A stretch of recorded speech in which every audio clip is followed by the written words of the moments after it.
おっちゃんドドドドです。今回の動画はやっとこさやる気になって FRP を使ってものづくりです。おっちゃん的にも何というパーツなのか名称みてえななんだこれパーツを製作します。ということで前に作った段ボール型紙に FRP 剥離用の OPP テープを貼り付けていきたいと思います。細い OPP テープは貼るのに時間がかかるので梱包用の OPP テープを貼り付けるおっちゃん。だんだんとこなれてきて器用にいい感じ。テープ針も見た目には面白くないので倍速ショートカット。剥離用の OPP テープ針も地味に時間がかかります。うまくできました。しかしどんな感じに FRP を貼り込むか。失敗すると変形しそうな感じです。しばらく眺めて部分部分を時間差で FRP を貼り付けることにしました。なんだこれパーツはちょっと形状が複雑なので FRP 繊維をほぐしながら貼り付けてます。この方法だと直角な箇所やカーブしてる箇所にもうまく FRP を貼り付けることができます。うふふ、おっちゃんもいろいろ YouTube を見て勉強しました。硬化剤の比率は100対1。すぐにゼリー状になるので少なめに樹脂を作ります。だいたい 100g くらいでした。久しぶりに樹脂を作りましたが匂いがきついです。匂いがしない樹脂があればよいな。そしておっちゃんまた素手でガラス繊維を触ってます。おっちゃんの横顔チラチラ映り込んでるけど気にせずにスマホで音楽を聴きながらノリノリで施工してます。笑い。こんな感じでちょこちょこ樹脂を作りながらほぐしたガラス繊維を貼り付けていきます。どこにガラス繊維を貼り付けたかわからなくなっちゃう。厚みが均一にならないのがなんだか不安。でも後から裏側に補強でガラス繊維を貼り付けることができるので強度の問題は気にしなくても良さそうです。手に樹脂がついちゃうとガラス繊維が手にまとわりつくのでめんどくさいことにアセトンで手を拭きながら作業するおっちゃん。浮いてる箇所がないかチェック。 OK。 ここで一旦硬化させて形を整えてから FRP を貼り直していきます。硬化したガラス繊維がトゲ状になってるので注意。うかつに握るとざっくり刺さります。はい、おっちゃん今回もトゲに刺さりました。涙。浮いた箇所をカット。まだ段ボールの型紙は外さずに周りを足付けしてアセトンで脱し FRP を貼り付ける準備をします。しかしこれ本当に段ボールを剥離できるのかなと考えてるおっちゃん。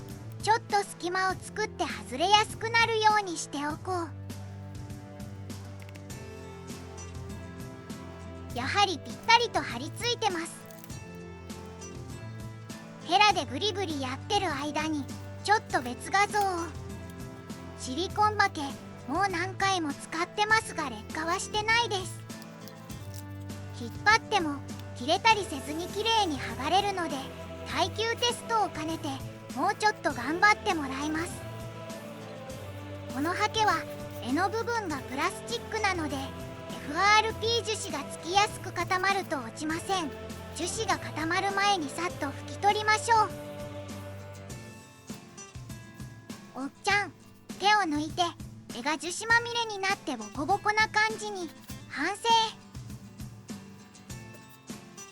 2、3回 FRP を貼りましたが省略。型紙を外します。完全に硬化するまでは時間がかかるので何日かに分けて作業をしております。地味にコツコツがコツです。笑い。余分な箇所をカット。硬化するとノコでも切断しやすくなります。柔らかい状態だとガラス繊維が中で動いて毛羽立った状態になるので注意です。右側用の大体のベースが出来上がりました。あとは左側のも何日かかけて作ります。おっちゃん、ちょっとサボったのでかなり時間空けちゃいました。ということで省略して左側用の型紙を外します。時間を置きすぎたので型紙もがっちりひっついて剥がれません。剥がれないので無理やり引っ手がします。うまく外れたら失敗した時用の型に使おうかと思いましたが、もう使えません。悲しいですがボロボロに。硬化したガラス繊維に注意しながら段ボールを剥がしましょう。せっかく作った FRP も割らないように力加減を。後で補強のためのガラス繊維を追加で入れときます。おっちゃんもそろそろオスメスの型を作ってかたどってみるのも良いかも。しかしこういった形状の時はどうしたら良いものかな。まだまだ勉強しとかないとですね。広い面は剥がれやすいですが、曲がってたり段差があるととても FRP が剥離しにくいです。何分割かに分けて FRP を貼り付けても良い気がしてきました。今回は大体な感じに仕上がったのでこのまま作業を進めてみます。走行してる間にようやく段ボールの型が外れました。おっちゃんお疲れ様です。なんだか角度が違う気がする。後で修正します。久しぶりにヤスリがけ作業です。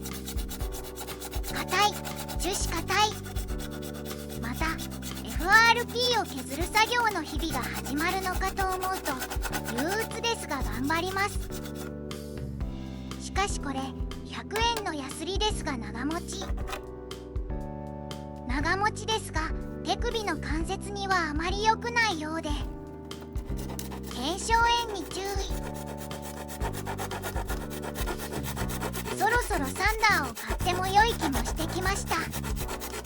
有線のコード式サンダーだとポケットマネーで買える値段です。